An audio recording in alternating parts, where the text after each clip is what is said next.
Hello everyone, कशा आहात सगळे? दिवाळी जोरदार एन्जॉय करत असणार आहे तुम्ही. आणि दिवाळीचं गिफ्ट आपल्याला गव्हर्नमेंटने दिलेलं आहे. एसबीआय पीओ ची नोटिफिकेशन आलेली आहे आणि भरपूर जणांच्या मनात ही शंका होती की सर कधी येईल काय येईल, पण फायनली येऊन गेली. सो तुमचा जास्त वेळ न घेता मी मुद्देसूद पटापटा पॉईंट्स कव्हर करतो. काय काय कव्हर करणार आहोत आपण.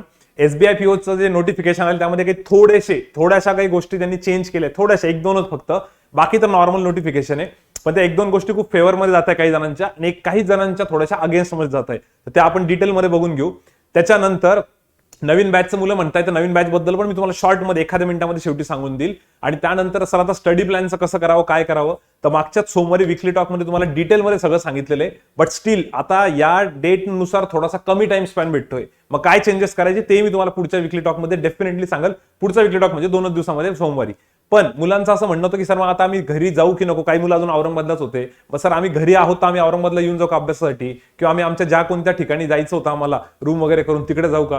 तर मी म्हणाले यार 2 दिवस आहे ना, मान्य एक एक दिवस खूप इम्पॉर्टंट आहे, पण 2 दिवस ना फुल दिवाळी एन्जॉय करून घ्या घरच्यांसोबत. लगेच सॉरी तडकाफडकी निर्णय घेऊ नका. 2 दिवस फुल एन्जॉय करून घ्या. म्हणजे ती 2 दिवसांची एन्जॉयमेंट झाली की फुल फ्लेज आपल्याला पुढे अभ्यास करता येतो, जे काय आपल्याकडे दिवस अवेलेबल आहे त्याच्यामध्ये.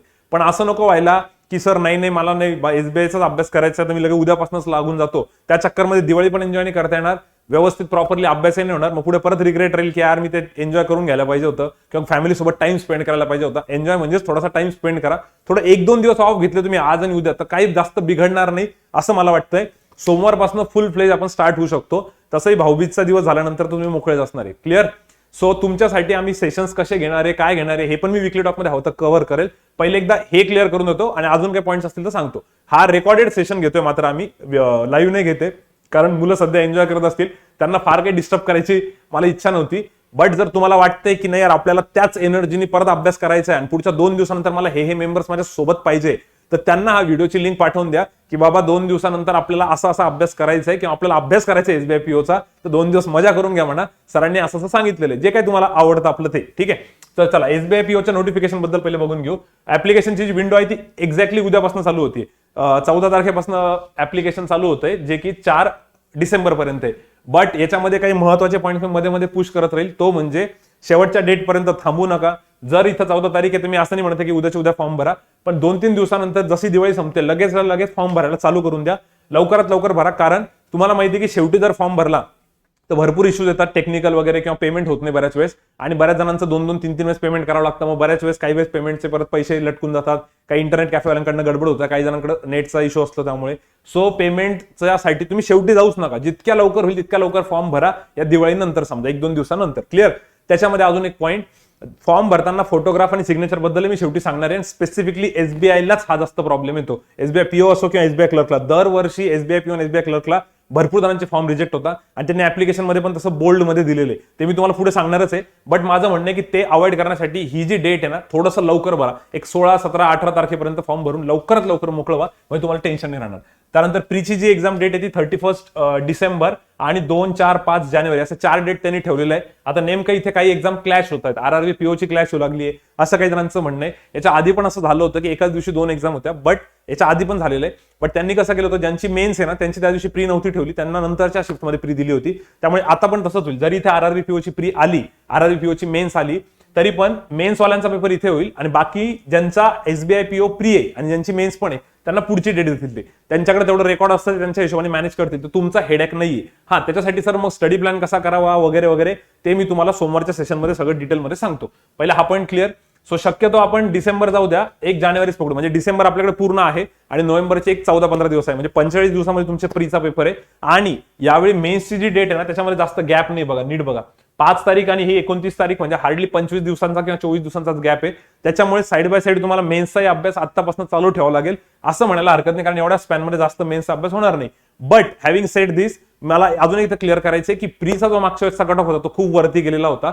नो डाऊट की कट ऑफ बद्दल आपण असं प्रेडिक्ट नाही करू शकत की यावर्षी पण तेवढाच जाईल म्हणून. लेवल ऑफ डिफिकल्टीनुसार कमी जास्त होऊ शकतो. बट माझं असं म्हणणं आहे की एसबीआयची कॉम्पिटिशन जर थोडी जास्त असते ना, तर आपण तेवढं गेअरअप होऊन अभ्यास करू. काही जणांच्या डोक्यात असेल सर मग एसबीआय पीओ आम्ही फॉर्म भरू की नाही, फॉर्म तर 100% भरला पाहिजे. त्याच्याबद्दल एकदम निश्चिंत राहा. का भरला पाहिजे, त्याचे भरपूर बेनिफिट्स आहे, ते मी तुम्हाला सगळे स्टेप बाय स्टेप सांगतो. फॉर्म डेफिनेटली भरायचा आहे, बट माझं म्हणणं आहे की थोडी हेल्दी कॉम्पिटिशन आहे ना, तर मग तुम्ही प्रीचा पण अभ्यास चालू ठेवा, कारण त्या प्रीच्या अभ्यासाचा तुम्हाला भरपूर एक्झाम्सला पण फायदा होईल. असं नाही की फक्त एसबीआय पीओला, तर प्रीचाही अभ्यास चालू ठेवायचा आणि मेन्सचा पण थोडा थोडा करावा लागणार आहे, कारण तिथे तेवढा वेळ नाही मेन्ससाठी, बरोबर. तर हे मी तुम्हाला स्टडी प्लॅन मध्ये सोमवारी सगळं सांगून देईल. तर आता आपण डेट्स बघून घेऊ. तो प्रीचा डेट आहे 31, 2, 4 आणि 5 जानेवारी आणि 31 डिसेंबर, ठीक आहे. त्यानंतर मेन्सची एक्झाम डेट आहे 29 जानेवारी 2021. हे ओके. जीडीपी आहे, आता ऍक्च्युली जीडीच्या ऐवजी इथे जीई पाहिजे होतं. यांचं ग्रुप एक्सरसाइज असतं, एसबीआय वाल्यांचं ग्रुप एक्सरसाइज. पण यावर्षी ग्रुप एक्सरसाइज होईलच की नाही हे पण त्यांनी नोटिफिकेशन मध्ये दिलेलं आहे, की सब्जेक्ट टू कंडिशन कोरोनाची काय सिच्युएशन त्यानुसार. तर एखाद्या वेळेस ग्रुप एक्सरसाइज कॅन्सल होऊ शकते, फक्त इंटरव्ह्यू पण होऊ शकतो पूर्ण 50 मार्कचा. ते मी तुम्हाला पुढे डिटेलमध्ये सांगतो. बट इंटरव्ह्यूची जी प्रोसेस आहे ती फेब्रुवारी आणि मार्च मध्ये त्यांनी दिलेली आहे टेंटेटिव्ह, आणि फायनल रिझल्ट पण त्यांनी तिथं लिहिलेलं आहे की लास्ट वीक ऑफ मार्च. तर जर तुम्ही नीट बघितलं तर ही एसबीआय पीओची जी ऍडव्हर्टाइजमेंट आहे इतक्या फास्ट घेत आहेत, म्हणजे त्यांनी कॉम्प्रेस केलेले, थोडं बऱ्यापैकी कमी ड्युरेशन मध्ये घेत आहे. म्हणजे जर आजपासून बघितलं तुम्ही मार्च एंड, तर मार्चचे ते 3 महिने 2021चे आणि हा 1.5 महिना, 4.5 महिन्यात ही पूर्ण प्रोसेस करण्याचा त्यांचा दावा आहे. आणि आजच एक मोठी न्यूज आली होती आरबीआय असिस्टंटची. तर आरबीआय असिस्टंटचं पण हॉल तिकीट आलेलं आहे आज. त्यानंतर मला असं वाटतं की याच्या सोबतच कदाचित उद्या किंवा परवा किंवा काही सांगता येत नाही, आज रात्री 11-12 वाजता पण एसबीआय क्लर्कचा पण रिझल्ट लागू शकतो, ठीक आहे. 1-2 दिवसात लागू शकतो, कारण की एसबीआय असंच करतं बऱ्याच वेळेस, एकाच वेळेस 2-3 धमाके देऊन टाकतं तुम्हाला. जसं एकानंतर दुसरी विकेट पडते क्रिकेटमध्ये, तसं पटापट पटापट 2-3 येऊ शकतात. तर तो एक चांगली न्यूज असू शकते. पण माझं म्हणणं काय की ही जी प्रोसेस आहे ना, ही बऱ्यापैकी त्यांनी लवकर आवरलेली आहे, आणि इतक्या फास्ट जर हे करताय तर कदाचित पुढची जी नोटिफिकेशन एखाद्या वेळेस गरज पडली तर 2021चं पण तुम्हाला सीईटीच्या अगोदर परत एक नोटिफिकेशन येऊ शकतं. पण त्याशी आपल्याला काही देणं घेणं नाही, आपल्याला हीच एक्झाम क्रॅक करायची, बरोबर. तर या एक्झामसाठीचा आपण पूर्ण विचार करू. सो बेसिकली ह्या डेट्सवरून एक कळते की बऱ्यापैकी त्यांनी कॉम्प्रेस केलेले, खूप लवकर सगळ्या गोष्टी घेत आहेत. तर तुम्ही त्या हिशोबाने ना आपण पण तेवढ्या स्पीडने अभ्यास करू. जर त्यांनी पण थोडंसं पटापट ऍक्शन घेतलेलं आहे, आपण पण फुल एनर्जीने करू, जसं आपण विकेंडला सेशन्स घेतच असतो. प्लस यावेळेस पण एसबीआय साठी काही स्पेशल सेशन्स पण ठेवू, नो डाऊट त्याच्याबद्दल, ठीक आहे. पुढे वॅकन्सीज ज्या आहेत त्या 2000 आहे. वॅकन्सीज मध्ये काही असं वेगळं नाहीये, दरवर्षी ते 2000च काढता, बऱ्यापैकी 2000 त्यांचा एक रफ आकडा असतो एसबीआय पीओचा. यावर्षी पण तेवढा आहे, त्यामुळे वॅकन्सीज काही कमी झालेली नाही. त्यांच्या डोक्यात टेन्शन होतं सर वॅकन्सीज कमी होतील का, जसं आयबीपीएस पीओ क्लर्कच्या त्याच्यात कसं होतं की व्हेरियस बँका होत्या, मग काही बँका देत नाही त्यांच्या वॅकन्सीज, त्याच्यामुळे त्या कमी दिसतात, नंतर थोड्याशा वाढतात. इथे एकच बँक आहे त्यामुळे त्यांचा पिक्चर क्लिअर आहे. 2000 वॅकन्सीज दिलेले आहे. नो डाऊट तिथे एक नोट दिलेली की वॅकन्सी वाढू पण शकता म्हणून, पण आपण 2000 तर पकडून जाऊ. त्याच्यानंतर एज्युकेशन मध्ये सगळ्यात मोठा रिलीफ आहे की कुठलं एनी ग्रॅज्युएट तर चालतातच, प्लस फायनल इयर वाले पण चालतात. फायनल इयर वाल्यांना हा खूप मोठा पॉईंट आहे. बिचारांना इतक्या दिवस एक्झाम नव्हती देता आली. फक्त त्याच्यामध्ये एक इश्यू आहे, तो म्हणजे एजचा. जरी तुम्ही फायनल इयर कॅन्डिडेट असाल, त्याच्यामध्ये एजचा काय इश्यू तो बघू आपण. एजचं ते आहे त्यांचं ते 21 ते 30 वर्षापर्यंत. आता मी 30 वर्ष लिहिलं इथे, कारण की एवढे लहान सहसा स्टुडंट नसतात, ठीक आहे. बट जर काही जण फायनल इयरला आहेत आणि 21 काही जणांचं कंप्लीट नसेल, 1-2 जणांचे कॉल पण आले मला, तर त्यांची डेट बघून घ्या तुम्ही.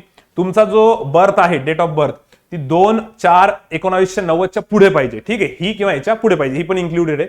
2 एप्रिल 1990च्या पुढे तुमचा डेट ऑफ बर्थ पाहिजे. आणि जर 1 एप्रिल 1999च्या आत पाहिजे. या दोघांच्या मध्ये बघा. एक तर शक्यतो सगळेजण 90च्या पुढे आणि 99च्या मध्ये असतील.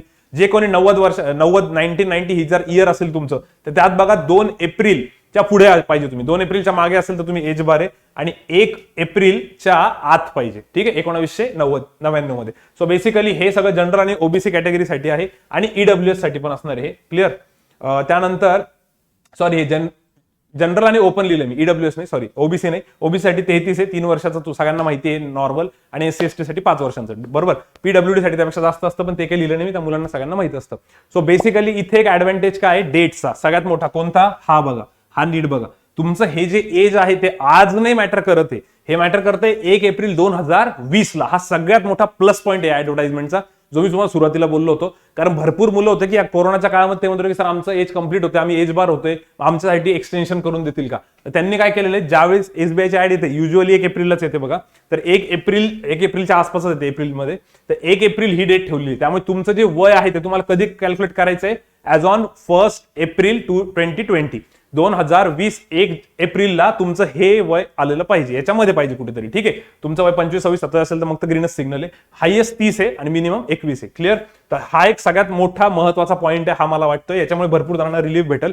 फक्त फायनल इयर वाल्यांबद्दल मी असं का बोलतोय, ज्यांचं ग्रॅज्युएशन 3 वर्षांचं आहे ना, त्या मुलांना प्रॉब्लेम येतोय, त्यांचं एज बसत नाहीये. ज्यांचं इंजिनिअरिंग वाले आहेत ते तर ग्रीन सिग्नल आहे. फायनल इयरचा रिझल्ट लागलेला नसेल तरी पण तुम्हाला काय ऍडव्हान्टेज आहे, त्यांनी दिलेलं आहे 31 डिसेंबर पर्यंत. 31 डिसेंबर पर्यंत तुमचा रिझल्ट लागलेला पाहिजे. आणि तो पण जर समजा वेबसाईटवरती जरी रिझल्ट लागलाय आणि तुमचं जे काय डिग्रीचं मार्कशीट आहे, मार्कशीटवरती काही जणांचं कधी येतं, ज्यावेळेस मार्कशीट प्रिंट होते त्यावेळेसची डेट येते. काही जणांची ज्यावेळेस एक्झामचा रिझल्ट लागलेला असतो त्याची डेट असते. तर त्यांनी दिलेलं की मार्कशीटवरती जी काय डेट असेल ती आम्ही कन्सिडर करू म्हणून. प्लस तुम्हाला फक्त एक प्रूफ पाहिजे की बाबा 31 डिसेंबरच्या अगोदर तुमचा रिझल्ट लागलेला आहे. साधं नॉर्मल प्रूफ जरी असलं तरी काम होऊन जाईल. आणि मला असं वाटतंय की त्याच्यामध्ये तर सगळेजण येऊनच जातील 31 डिसेंबर पर्यंत, कारण ऑलमोस्ट सगळ्यांच्या एक्झाम झालेल्या ग्रॅज्युएशन वाल्यांचा फायनल इयरच्या. फक्त रिझल्ट काही जणांचे पेंडिंग आहे आणि 31 डिसेंबर पर्यंत रिझल्ट तर लागूनच जाईल. त्यामुळे हा सगळ्यात मोठा प्लस पॉईंट आहे फायनल इयरच्या स्टुडंटसाठी पण आणि एज बार वाल्यांसाठी पण. तर ह्या दोन मला मोठ्या गोष्टी वाटतात ज्या याच्यामध्ये हायलाइटिंग पॉईंट्स ह्या तुम्ही लक्षात ठेवा. बाकी भरपूर मुलं आता एक फ्रिक्वेंटली आज क्वेश्चन जर आपण बघितले तर हा असतो की सर पर्सेंटेज कसे टाकायचे. तर पर्सेंटेज बद्दल सांगतो मी. पर्सेंटेज जे आहे तुमचे त्याच्यात पर्सेंटेजची तशी कोणती अट नाहीये, ठीक आहे. तो तुम्हाला रिलॅक्स पॉईंट आहे. बट पर्सेंटेज टाकायचे कसे, तर फायनल इयरचे टाकतात भरपूर जण. ऍग्रिगेट टाकावा लागतो. आता ऍग्रिगेट पण कसा, first year, second year, third year, final year आणि त्याला डिवायडेड बाय 4 असं नाही. ऍग्रिगेट असा काढत असता टोटल कॅल्क्युलेट करावं लागतं. फर्स्ट इयरची टोटल, सेकंड इयरची टोटल, थर्ड इयरची टोटल आणि फायनल इयरची total divided by total marks 4 वर्षांचे मिळून. समजा 4 वर्षांची टोटल 3000 मार्क्स आहे आणि मला भेटलेले 2000 मार्क्स. तर मी 3000च्या डोक्यावर 2000 इंटू 100 आपला पर्सेंटेजचा एक क्वेश्चन होऊन जाईल. एवढे तुमचे झाले पर्सेंटेज. तर पर्सेंटेज टोटल काढत असता. मग सर प्रत्येक वेळेस करावं लागेल का, एकदा काढून ठेवून द्या तुम्ही आणि प्रत्येक एक्झामला तुम्हाला तेच टाकायचे. मोरऑरलेस सगळेजण फायनल इयर ऍग्रिगेटच विचारता, ठीक आहे. तर ते बिंदास टाकून द्या. त्याच्यामध्ये थोडंफार मागे पुढे झालं, काही जणांचा सीजीपीए असतो तुम्हाला कन्वर्ट करावं लागेल पर्सेंटेजमध्ये. तुमच्या मार्कशीटच्या मागे लिहिलेलं असतं बघा की कसा कन्वर्ट करायचो, किंवा तुमच्या काही सिनियर्सला विचारा जे तुमच्या कॉलेजमधून पासआउट झालेले, किंवा तुमच्या सर लोकांना विचारा तो सीजीपीएला पर्सेंटेजमध्ये कन्वर्ट करा. सर एकदम कट्टाकट्टी चेक करतील का ते बघा इतका नाही प्रॉब्लेम येणार. कारण की तो प्रॉब्लेम कधी येत असतो, ज्यावेळेस तुम्ही त्याच्यामध्ये बसत नाहीये क्रायटेरियामध्ये. तसाही त्यांनी पर्सेंटेजचा काही क्रायटेरिया ठेवलेला नाही. त्यामुळे इतका काही मेजर इश्यू येणार नाही. बट स्टील मी म्हणतोय की एक ऍग्रिगेट मार्क्स काढून ठेवा, कारण तुम्हाला पुढे फ्युचरमध्ये कामात येईल, ठीक आहे. सो पर्सेंटेज कोणते, ऍग्रिगेट सगळे फायनल इयरचे, first year, second year, third year सगळ्या वर्षांचे. आणि डेट ऑफ पासिंग जे आहे मी तुम्हाला ऑलरेडी बोललो की ते मार्कशीटवरती जी डेट असते ती, आणि ती डेट म्हणजे काही जणांची रिझल्ट ज्या दिवशी डिक्लेअर झाला वेबसाईटवरती ती असते, किंवा काही जणांची वेगळी असू शकते. पण मला वाटतं 31 डिसेंबरच्या अगोदर तर ते होऊनच जाईल. सो हे 2 पॉईंट्स क्लिअर आहे. याच्यामध्ये अजून मुलं काय काय प्रश्न विचारतात बघा. एजचे पॉईंट्स मी क्लिअर केले, एजचा एवढा इश्यू नाही. ग्रॅज्युएशन वाल्यांचं ठीक आहे, कोणतंही ग्रॅज्युएशन चालेल, त्याचा काही इश्यू नाहीये. आणि देन पोस्ट ग्रॅज्युएशन वगैरे असेल तर मग तर काही इश्यूज नाही, काहीच प्रॉब्लेम नाही. ते मिनिमम क्रायटेरिया एवढं तर पाहिजेच. 2000 वॅकन्सीज. ओके, पुढे जाऊ आता आपण. पुढचे पॉईंट्स बघा. फीस जी आहे ती त्यांनी थोडी परत कमी केलेली आहे. आता मागे फी 850 रुपये होती, एसबीआयने 750 ठेवलेली आहे. 750 कोणासाठी, जनरल कॅटेगरी, ओबीसी आणि ओपन म्हणा किंवा ईडब्ल्यूएस, ठीक आहे. बाकी ईडब्ल्यूएस मधनं सर फॉर्म भरू का, आमच्या एससी एसटी कॅटेगरीतनं भरू, किंवा आमची कॅटेगरी ओबीसी आहे आम्ही त्यातनं भरू का, आमची कॅटेगरी एसटी त्यातनं भरू. तर ऐका, तुमची जी पण रिस्पेक्टिव्ह कॅटेगरी आहे त्यातनंच फॉर्म 100% भरा. कारण मुलं काय करतात, व्हॅकन्सीज बघता. आता त्याच्यामध्ये समजा एससी कॅटेगरीच्या 300 व्हॅकन्सीज आहे, तर त्यांना असं वाटतं की 300 कमी आहे आणि ओपनच्या 500, तर ओपनच्या जास्त आपण तिकडनं भरू. बिलकुल नाही. तुमची जी पण कॅटेगरी आहे ना त्या एक्स्ट्रा व्हॅकन्सीज असतात. म्हणजे जर का जनरलच्या व्हॅकन्सीज 500 आहे तर 500 व्हॅकन्सीसाठी सगळेजण कॉम्पिट करणार आहे. प्लस रिझर्वेशनच्या तुम्हाला एक्स्ट्रा व्हॅकन्सीज भेटणार आहे. म्हणजे पॉईंट एवढाच आहे, तुमच्या रिस्पेक्टिव्ह कॅटेगरीतनं तुम्ही फॉर्म भरा, भले तिथे एक व्हॅकन्सी दिसली तरी. आता काही जणांना ईडब्ल्यूएसच्या व्हॅकन्सी कमी दिसतील आणि ओपनच्या जास्त दिसतील, जनरलच्या जास्त दिसतील. मग त्यांना वाटेल जाऊ द्या ईडब्ल्यूएस मधून नको भरायला, जनरल मधून भरू. नाही, जर तुम्ही ईडब्ल्यूएस मधून येत असाल तर 100% भरा. कारण जनरलच्या 500 आणि समजा तुमच्या जर असतील 100 तर त्या 500 + 100 तुम्हाला 600 व्हॅकन्सीचा बेनिफिट भेटतो. क्लिअर. त्याच्यामुळे तुमच्या रिस्पेक्टिव्ह कॅटेगरीतनं फॉर्म भरा, irrespective of number of vacancy. 1 असो, 2 असो, 3 असो, काहीच मॅटर नाही करत. बिलकुल बिंदास फॉर्म भरून टाका, ठीक आहे. 750 रुपये यांच्यासाठी. बाकी एससी एसटी आणि पीडब्ल्यूडी साठी फ्री आहे, 0 रुपये फीस आहे, ठीक आहे. बाकी मेल फिमेल असं काही त्याच्यामध्ये नाहीये, ते सगळ्यांसाठी सेमच आहे. फक्त कॅटेगरीनुसार फीस थोडीशी वेगळी आहे. त्यानंतर सिलेक्शन प्रोसेस जी आहे ऑफिसर लेवलची कधी पण एक्झाम असली तुम्हाला माहिती की थोडी सिलेक्शन प्रोसेस जास्त असते, कारण की त्यामध्ये इंटरव्ह्यू येतो. आणि याच्यामध्ये अजून थोडासा जास्त प्रकार आहे, तो म्हणजे प्री, मेन्स, डिस्क्रिप्टिव्ह आहे एक. डिस्क्रिप्टिव्ह नंतर जी आणि पीआय म्हटलं मी, ग्रुप एक्सरसाइज. तर ग्रुप एक्सरसाइज ही फिक्स नाहीये, त्यांनी सांगितलेलं त्याच्यामध्ये नोटिफिकेशन मध्ये वाचलं मी. ते म्हणाले की डिपेंड करल कोरोनाची काय सिच्युएशन आहे, एखाद्या वेळेस ग्रुप एक्सरसाइज कॅन्सल होऊ शकते. ग्रुप एक्सरसाइज म्हणजे ग्रुप डिस्कशन टाईपच थोडंसं, तर ते कॅन्सल होऊ शकतं आणि मग पूर्णचा पूर्ण इंटरव्ह्यू 50 मार्कचा राहू शकतो. मग आता सर याला टप्प्याटप्प्यात सांगा, याला एकदम टप्प्याटप्प्यात सांगतो मी. पण माझं परत म्हणणं आहे, ही सिलेक्शन प्रोसेस बघून बिलकुल घाबरू नका. असं नका वाटू देऊ की जाऊ द्या यार मग मी काही हा फॉर्म भरत नाही. 100% फॉर्म भरा. कारण की एसबीआय, आरबीआय, एसबीआय, आरआरबी आणि आयबीपीएस पीओ ह्या ज्या मेजर एक्झाम्स आहे बँकिंगच्या फील्डमधल्या, आणि जरी तुम्ही MBA CET देत असाल किंवा अजून दुसरा गव्हर्नमेंट एक्झाम देत असाल तर ही एक्झाम दिली पाहिजे. याच्याने तुमचं भरपूर चांगलं प्रिपरेशन पण होईल आणि बऱ्याच प्रमाणात तुम्हाला ना कॉम्पिटिशन पण लक्षात येऊन जाते. त्यामुळे बिंदास फॉर्म भरा, तुम्ही हा बाकीचा विचार करू नका. ठीक आहे. आता याला डिटेल जर बघायला गेलं तर प्री मध्ये इंग्लिश, क्वांट आणि लॉजिक असे 3 सब्जेक्ट्स असणार आहेत. 20-20 मिनिट, 30-35 क्वेश्चन, हे सगळ्यांना माहिती असेल. नवीन मुलांना नसेल माहिती म्हणून मी थोडंसं सांगितलं. याला टोटल 60 मिनिट आहे, म्हणजे 1 तास आहे. एका तासामध्ये 100 क्वेश्चन्स आहे आपल्याला. ठीक आहे. सर मग कट ऑफ किती, लगेच सगळ्यांच्या डोक्यात येईल. तर कट ऑफ मी बोललो तुम्हाला मागच्या वेळेस थोडासा हाय गेला होता, बट तो मॅटर करत नाही, कारण की कधी कधी लेवल वाढली तर कट ऑफ खाली पण येतो, इझी असले तर वरती पण जातो. पण मी म्हणाल की आपण कट ऑफचा विचारच नका करू, आपण पूर्ण 100% आपलं प्रिपरेशन करू, कारण कट ऑफ आता सांगितल्यानंतर मुलांचे कॅल्क्युलेशन चालू होतं. त्यामुळे तुम्ही पण चेक नका करू. असं नाही की मी तुम्हाला नाही सांगायचं म्हणजे तुम्हाला जगात कोणीच सांगणार नाही, ऑब्व्हियसली तुम्ही गुगल करू शकता. बट मी म्हणाल कट ऑफच्या मागे लागू नका. उलट ही एक मोठी ऑपॉर्च्युनिटी आलेली आहे. भरपूर जणांचं असं होतं की आता या IBPS क्लर्क नंतर कुठली एक्झामच नव्हती त्यांना, आणि ते म्हणत होते की सर एकच एक्झाम आहे, मग त्यात पण आमचं प्रीचं प्रिपरेशन बऱ्यापैकी झालेलं आहे, मग आम्ही आतापासून मेन्स करू की नको, मेन्स पुढे. तर त्यांना या एक्झाममुळे ना अजून तुम्ही फ्लो मध्ये राहणार आहे. कंटिन्यू एक्झाम होत गेल्या ना तर तुमचं प्रिपरेशन पण स्ट्रॉंग होतं. त्यामुळे तुम्ही त्याला पॉझिटिव्हली विचार करा. नो डाऊट काही निगेटिव्ह पॉईंट्स असतील काही जणांच्या डोक्यात, पण निगेटिव्ह बघूच नका, पॉझिटिव्ह साईड बघा.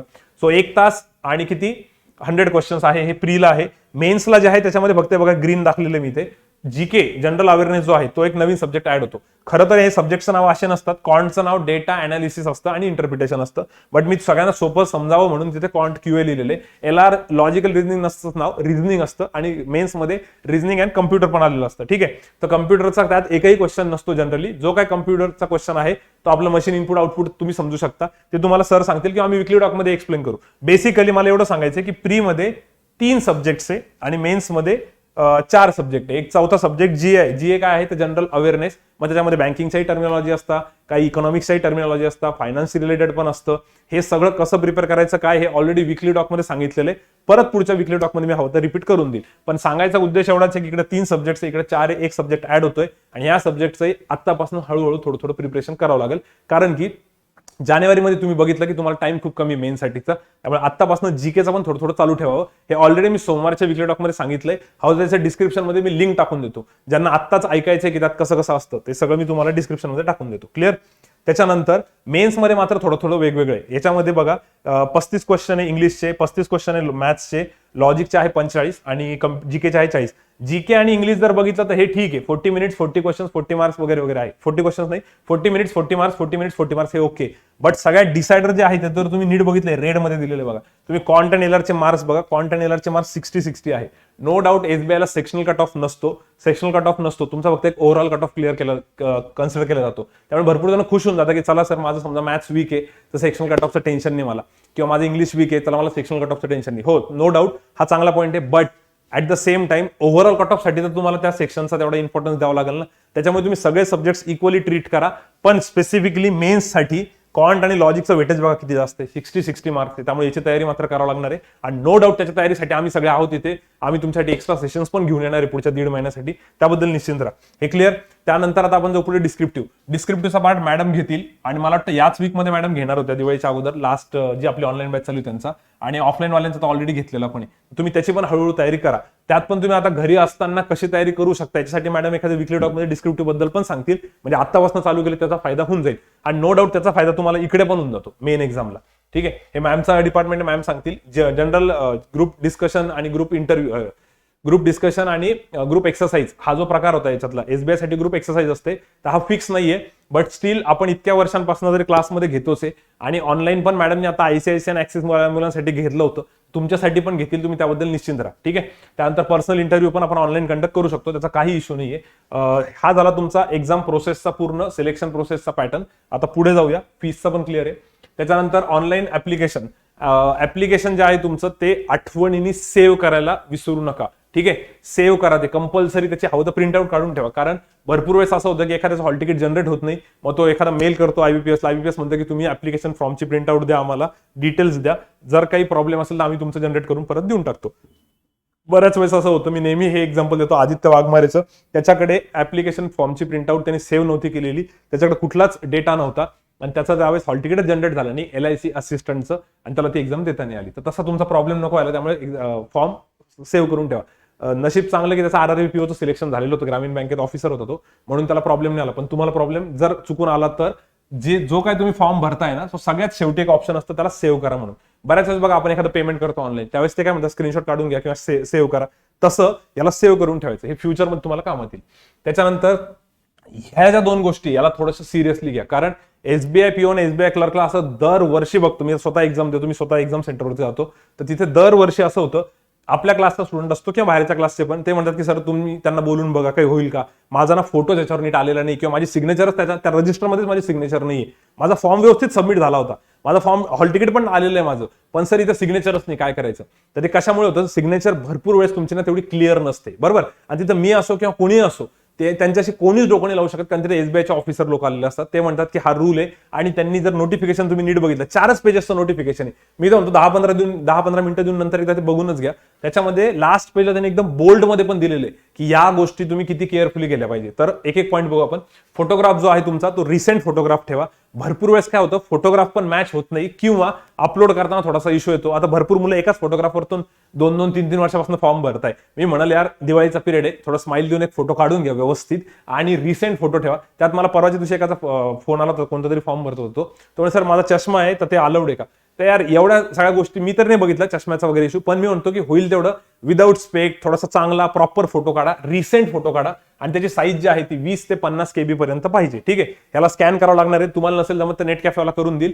पण भरपूर असं पण फोन येतात की सर नेट कॅफेवाल्याने काय केलंय, फोटोच्या ऐवजी सिग्नेचर अपलोड केली, सिग्नेचरच्या ऐवजी फोटो अपलोड करून टाकला, आता काय करायचं, आणि पेमेंट पण झालेले, मग ते तुमचं पेमेंट वाया जाईल, तुम्हाला परत फॉर्म भरावा लागेल. अशा वेळेस पण प्रॉब्लेम होतो. त्यामुळे नीट बघा, त्याला सेव्ह करताना त्या फाईलला नाव हवं तर फोटोग्राफ आणि सिग्नेचर असंच द्या, म्हणजे ते अपलोड करताना पण तुम्हाला प्रॉब्लेम नाही येणार.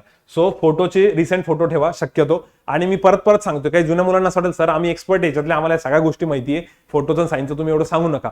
अरे बाबा, पण असं भरपूर वेळ झाले की तुम्ही एका फोटोने एका सिग्नेचरवर 10 पेपर दिलेले आणि 11व्या पेपरला तुम्हाला प्रॉब्लेम झाला. असं याच्या मागे पण पास्टमध्ये झालेलं आहे, भरपूर मुलांसोबत झालेलं आहे. मी बऱ्याच विकली टॉकमध्ये याच्या आधी पण एक्सप्लेन केलं. असं नाही की आपल्याच क्लासच्या बाहेरच्या मुलांसोबत पण झालेलं आहे. त्यामुळे हा पॉईंट थोडासा व्यवस्थित ऐका तुम्ही, की फोटोग्राफ जो आहे तो 20 ते 50 KB पर्यंत पाहिजे, रिसेंट ठेवा, थोडासा क्लिअर इमेज ठेवा. सिग्नेचर जी आहे ती ब्लॅक पेन मध्ये पाहिजे. आता भरपूर वेळेस मुलं ब्ल्यू पेन मध्ये अपलोड करून देतात, आजपर्यंत मी असा इश्यू नाही ऐकला, बट सेफ साईड तुम्ही त्याला ब्लॅक इंक मध्ये ब्लॅक पेन मध्ये ठेवा. कॅपिटल लेटर्स अलाउड नाही तुमच्या सिग्नेचरचे, आणि 10 ते 20 KB पर्यंत सिग्नेचर पाहिजे. डिक्लेरेशन नावाचा प्रकार याच्यामध्ये तरी नाहीये. RRBच्या वगैरे बाकीच्या ऍडव्हर्टाइजमेंट मध्ये बघितलं होतं आपण, याच्यामध्ये तसा नाहीये. आता याच्यानंतर मुलांचे मेजर अजून काय काय डोक्यात डाऊट्स असतात. एक फोटोग्राफचा एक इश्यू असतो, त्यानंतर फॉर्म भरताना पासिंग डेटचा इश्यू असतो, तो मी क्लिअर केलेला आहे. अजून असे काही रिलेटेड इश्यूज असतील, आता हे ऑफलाईन रेकॉर्डेड आपलं सेशन चालू आहे, लाईव्ह असतात, तुमच्याकडनं लगेच मी डाऊट्स घेतले असते. तर जर तुमच्या डोक्यात असा काही डाऊट्स येत आहेत ना, तर मला कमेंट बॉक्समध्ये नक्की टाकून द्या, मी लवकरात लवकर त्याला रिप्लाय देण्याचा प्रयत्न करेल फॉर्म भरण्याच्या आधी. आणि बरेच जण असं म्हणतात की सर माझं एक्झाम सेंटर जे आहे ना ते मला चेंज करायचे आता, तर मी परत फॉर्म भरू का. तर तुम्ही परत फॉर्म भरू शकता, तुम्ही किती पण फॉर्म भरू शकता, पण तुम्ही जेवढे फॉर्म भरताय त्यातला जो लास्ट फॉर्म आहे तो तुमचा एक्सेप्ट होतो. तर मी म्हणेल की एकच फॉर्म भरा, कारण त्या प्रत्येक फॉर्मसाठी तुम्हाला 750 रुपये द्यावं लागणार आहे. त्यामुळे फॉर्म एकच भरा, पण फॉर्म भरतानाच या सगळ्या गोष्टी क्लिअर करा. 7 next ऑप्शन असतं त्याच्यामध्ये, काहीच हरकत नाहीये. त्यात एकदा 4 वेळेस ते पण विचारता आपल्याला, तेवढं नीट बघून घ्यायचं. अजून काय काय चुका असतात मुलांची, हे चुकतं, स्पेलिंग वगैरे चुकते बऱ्याच वेळेस. तर ते फॉर्म भरताना कृपा करून नीट स्पेलिंग टाका, एकदम व्यवस्थित. तुमच्या याच्यावरती जे असतं आधार कार्डवरती किंवा 10वीच्या मार्कवरती, त्या एकदा स्पेलिंग नीट चेक करून घ्या. या सगळ्या गोष्टी व्यवस्थित टाका. एवढं सांगून पण दरवर्षी मुलं चुका करतात, म्हणून मी परत सांगतोय. ठीक आहे. त्यानंतर दिवाळीच्या जर तुम्हाला शुभेच्छा द्यायचं माझं सुरुवातीला राहून गेलं वाटतं. सगळ्यांना दिवाळीच्या हार्दिक शुभेच्छा. आणि त्याबरोबरच आता यांनी एक आपल्याला मोठं गिफ्ट दिलेलं आहे कोणी, SBI वाल्यांनी. ते एक गिफ्ट आपण किती आता कॅप्चर करतोय सगळेजण ते एक बघू. त्यासाठी नवीन बॅच जी आहे ती 23 तारखेला चालू होती. त्यासाठी अनिल सरांचे 2 नंबर्स पण तुम्हाला दिलेले, किंवा इथे पण तुम्हाला स्ट्रिपवरती खाली बॉटमला नंबर दिसत असेल त्याच्यावर जरी कॉन्टॅक्ट केला तरी चालतो. नवीन बॅच जी आहे ते त्याच्यामध्ये आता स्टुडंटची जर डिमांड असली की SBI पर्यंत आम्हाला असं घ्यायचंय, तर आपण काही एक्स्ट्रा लेक्चर घेऊन पण त्याला कव्हर करू शकतो. प्लस आता रिसेंटली मागे 3-4 दिवसामध्ये पण काही ऍडमिशन झाले, त्यांचं असं म्हणणं होतं की नवीन बॅच जरी 23ला चालू होत असेल तरी आम्ही मागच्या बॅचमध्ये काही अर्धे लेक्चर्स करतो, काही इकडे करतो, अशा पद्धतीने आम्ही मॅनेज करतो. तर तुम्ही तसंही करू शकता जर तुमचं आधीचं प्रिपरेशन असेल तर, किंवा त्या हिशोबाने तुम्ही अनिल सरांशी बोलून घ्या, ते कसं मॅनेज करतात ते बघू आपण. बट स्टील माझं असं म्हणणं आहे की ऍक्च्युअली एवढ्या 45 दिवसात तर कुठेच तुम्हाला बॅच कंप्लीट करून भेटणार नाही, आणि जरी भेटली तर ती खूप घाईघाईत होईल. तर जर तुमचं आधीपासून प्रिपरेशन असेल तर तुम्हाला चांगली ऑपॉर्च्युनिटी आहे, पण एकदम नवीन प्रिपरेशन असेल तर आपण आपलं ट्राय करू 100%. पण या निमित्ताने तुमच्या बाकी पुढच्या एक्झामसाठीचं प्रिपरेशन चांगलं होऊ शकतं. त्याच्याशी रिलेटेड आता स्टडी प्लॅन जो आहे तो मी सोमवारीच दिलेला आहे मागच्या, तो मी तुम्हाला हवं तर डिस्क्रिप्शनमध्ये त्याची लिंक टाकून देतो. ज्यांनी नव्हतं ऐकलं त्यांनी ऐकून घ्या, किंवा सरळ 2 दिवस दिवाळीचे मस्त एन्जॉय करा. आणि सोमवारी मात्र आपण परत एक हवं तर लाईव्ह सेशन घेऊ, त्याच्यामध्ये मात्र स्टडी प्लॅन वगैरे अजून काही डिस्कस करू. अजून माझ्याकडनं काही पॉईंट जर मिस झाले असतील चुकून, तर ते तुम्ही डिस्क्रिप्शनमध्ये नक्की टाका आणि मला तसं कळवा. ठीक आहे. यावेळी मला तेवढे कॉल्स आणि मेसेजेस आले नाही बरं का नोटिफिकेशन नंतर. मागच्या मी थोडंसं झापलं होतं मुलांना की लगेच नका करत जाऊ, पण ठीक आहे, काही हरकत नाही. नोटिफिकेशन मी पण पूर्ण वाचलं, बऱ्यापैकी एक्सप्लेन केलेलं आहे. काही चुकून माझ्याकडनं पॉईंट्स राहिले असतील तर मी नक्की डिस्क्रिप्शनमध्ये मला तुम्ही मेसेजेस टाका. डिस्क्रिप्शनमध्ये मी तुम्हाला लिंक्स देतो, तुम्ही कमेंटमध्ये मला मेसेज टाकून द्या. आणि बाकी दिवाळी जोरात एन्जॉय करा. काही 2 दिवस काही हरकत नाही जर तुम्ही एन्जॉय केली तर, पण त्याच्यानंतर मात्र फुल फाईट करू आपण आणि आपल्याला एक्झाम फोडून काढायची आहे. कारण SBI PO साठी भरपूर जण तडफडत होते की नाही सर एक मोठी एक्झाम पाहिजे, आम्हाला क्लेरिकल पोस्ट नाही पाहिजे. तर बॉस आलेली. फक्त त्यासाठी तुम्हाला ग्रुप थोडासा स्ट्रॉंग ठेवावा लागेल. गायडन्ससाठी तर आम्ही सगळेजण आहोत, पण ग्रुप मेंबर्स पण थोडेसे चांगले लागतील, जे सिरियस असतील. असं नाही की सगळे हुशारच पाहिजे, पण सिरियस मेंबर्स पाहिजे, जेणेकरून तुमचं कॉम्पिटिशन एकदम कट्टाकट्टी राहील. आणि आपण पण लाईव्ह सेशन्स घेऊ. यस सर पण घेतील, मॅडम पण घेतील, त्याबद्दल निश्चिंत राहा. तुमच्या अजून काही डिमांड असतील तर कमेंट बॉक्समध्ये नक्की टाका, त्या वाचून मग मी पुढच्या सोमवारपर्यंत त्या सगळ्या गोष्टी कव्हर करतो. सोमवारी एक सेशन घेऊ आणि त्यानंतर पुढचा प्लॅन बनवून देतो तुम्हाला. क्लिअर? चलो, आय होप तुम्हाला सेशन आवडला असेल तर नक्की लाईक करा, शेअर करा बाकीच्यांसोबत आणि त्यांना पण तयार करा की 2 दिवस मजा करा म्हणा, त्यानंतर आपल्याला एवढं एक्झाम फोडण्यासाठी तयार व्हायचंय. चलो, करायचं मग stop. Okay, will stop here. सगळ्यांनी दिवाळी एन्जॉय करा, सेफ राहा, फटाके बिटाके थोडंसं सांभाळून. चलो, ओके, बाय बाय.